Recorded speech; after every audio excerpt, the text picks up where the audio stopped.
Hey everyone, welcome back with me again in this channel.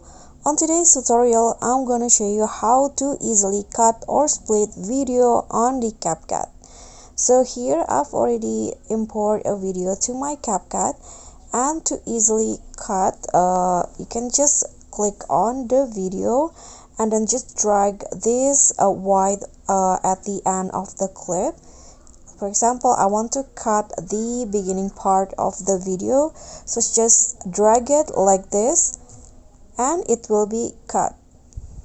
Okay, but if you want to split, you just need to go to where you want to split the video.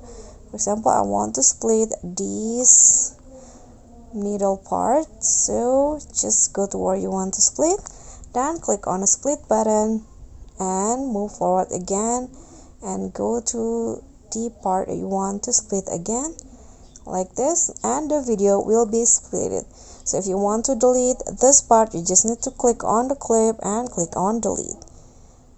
Okay, so that's all. Thank you so much for watching. If you enjoyed this video, please give me a like and smash the subscribe button down there, and also remember to leave a comment and click on the thanks. Thank you.